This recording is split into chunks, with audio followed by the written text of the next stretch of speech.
B पाठ प्रथम वर्ष के सभी विद्यार्थियों का आज का सुप्रभात नमस्कार।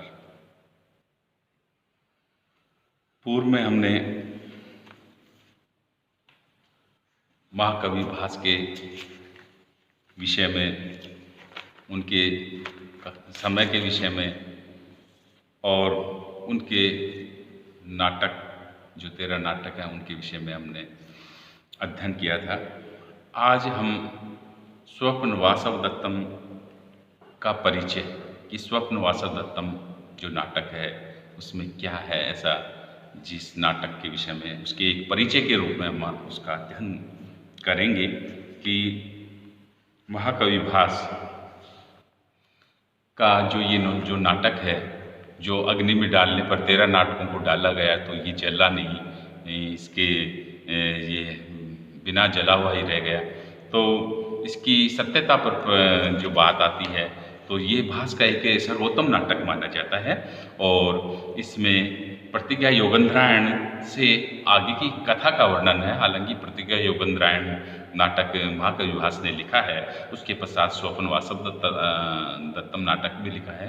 तो सबसे पहले तो प्रतिज्ञा योगेंद्रायण लिखा है और उसके बाद जो स्वप्न वासव दत्तम नाटक लिखा है वो वास्तव में सर्वोत्तम नाटक माना गया है। अतः इसे प्रतिज्ञा का उत्तरार्ध ही समझना चाहिए हमें। तो सबसे पहले जो राजा प्रद्योत के महल से, राजा प्रद्योत हैं, उनके महल से प्रद्योत की पुत्री वासव दत्ता है।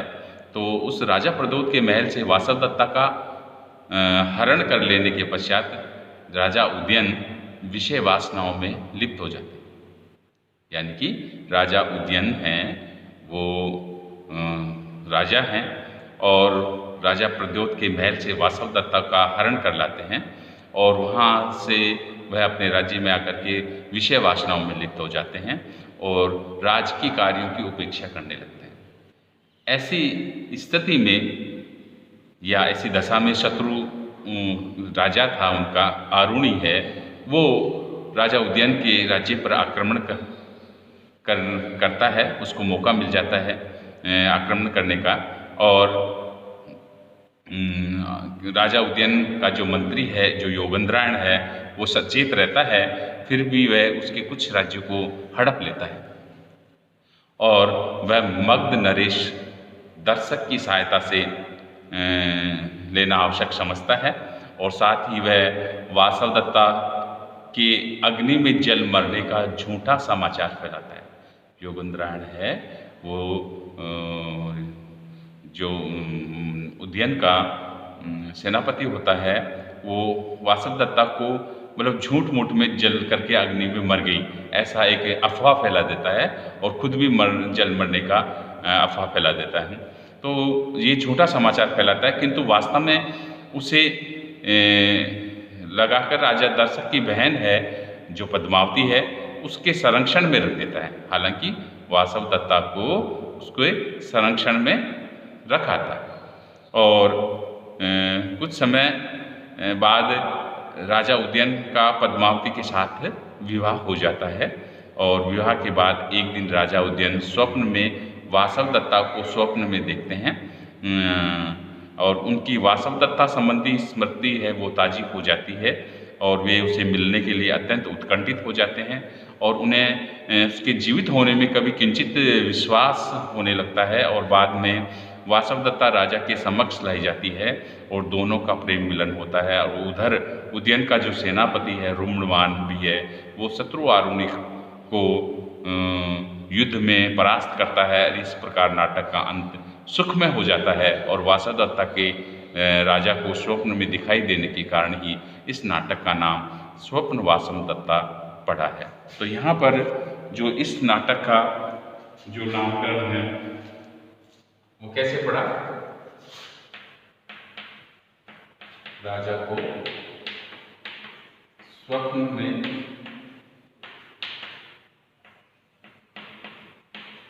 वासव दत्ता का स्मरण होने के कारण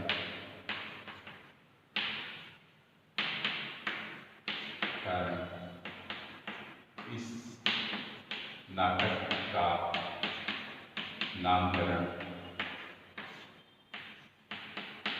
वासवदत्ता, वासवदत्तम नाम पड़ा। ये इसका मूल है कि इस नाटक का नामकरण क्यों। राजा उदयन ने स्वप्न में दिखाई दी, अर्थात स्वप्न में स्मरण हुआ, स्वप्न में, जबकि वो मर चुकी थी। हालांकि ये बात अफवाह के रूप में फैलाई गई थी और अफवाह के रूप में फैलाने के कारण ही वो राजा उदयन हैं उसको स्वप्न में देखते हैं और इसलिए इस नाटक का नामकरण स्वप्न वासवदत्तम पड़ा। तो कई बार हम ये सोचते हैं कि इस नाटक का नाम स्वप्न वासवदत्तम क्यों रखा गया, तो इसका मुख्य कारण यही है, जो कि जब हम नाटक का अध्ययन करेंगे तो उसमें स्वप्न कैसे आया है इसकी विस्तार से हम अध्ययन करेंगे, तो ये बात हमें स्पष्ट हो जाएगी कि इस नाटक का नाम स्वप्न वासवदत्तम क्यों रखा। फिर उसके पश्चात है स्वप्न वासवदत्तम नाटक का रस।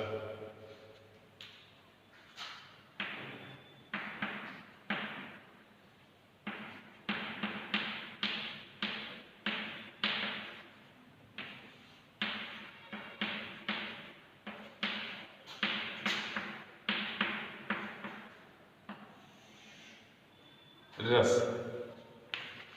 तो स्वप्न वासवदत्ता जो नाटक है, इस नाटक में कौन सा रस मुख्य है?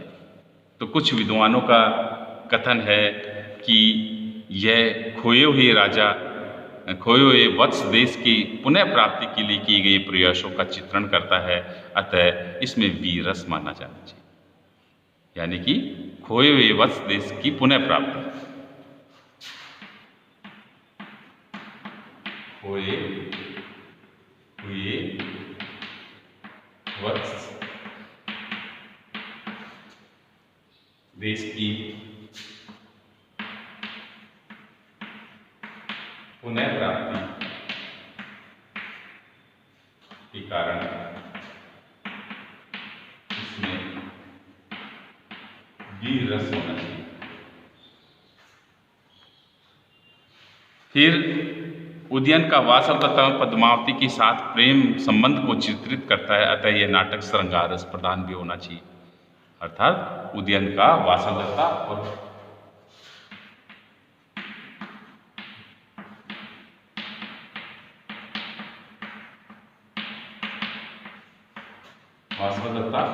और पद्मावती के प्रेम संबंध के कारण इसमें श्रृंगार रस माना जाना चाहिए।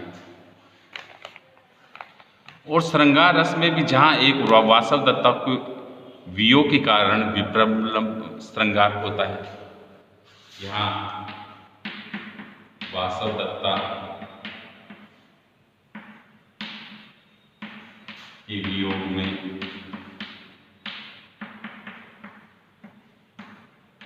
विप्रलंब श्रृंगार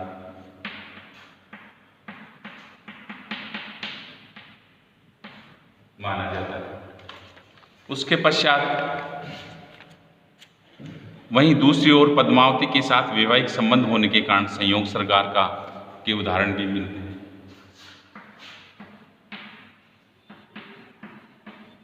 पद्मावती के साथ विवाह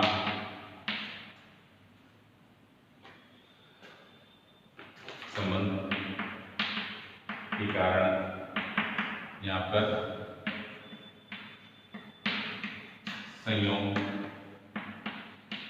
श्रृंगार माना गया है। इस प्रकार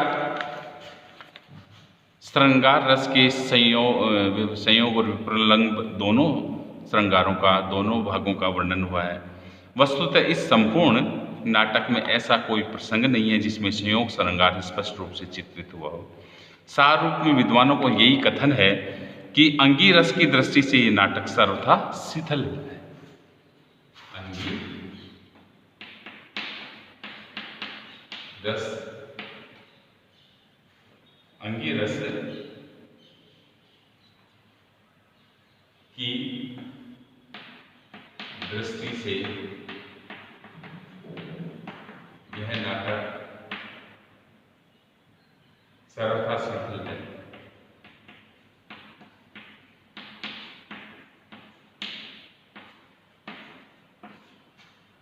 और इसमें कवि ने एक रस का चित्रण न कर स्थान स्थान पर विभिन्न रसों का आस्वादन करवाया है। जैसे आश्रम के चित्रण में शांत रस,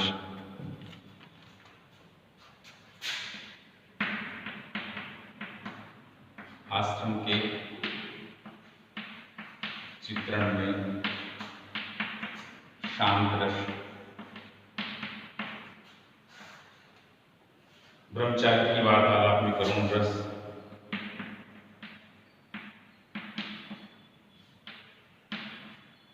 ब्रह्मचारी की वार्तालाप में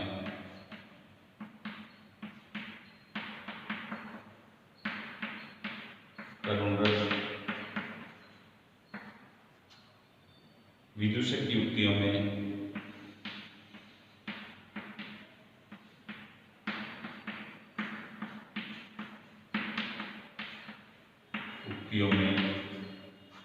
हास्य रस,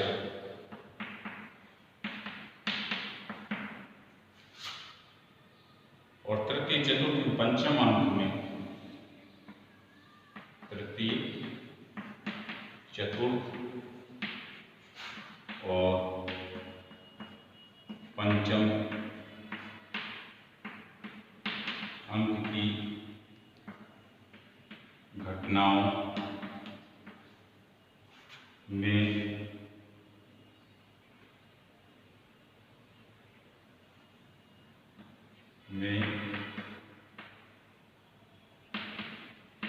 राजा का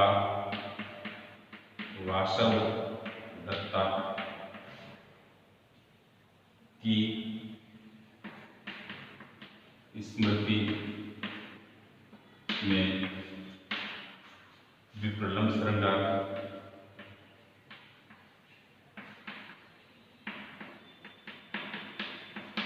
का वर्णन मिलता है।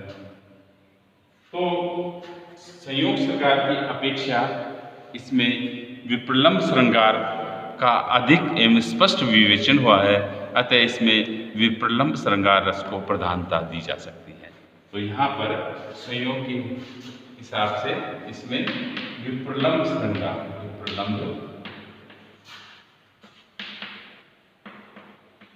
श्रृंगार का विशेष रूप से इसमें वर्णन हुआ है।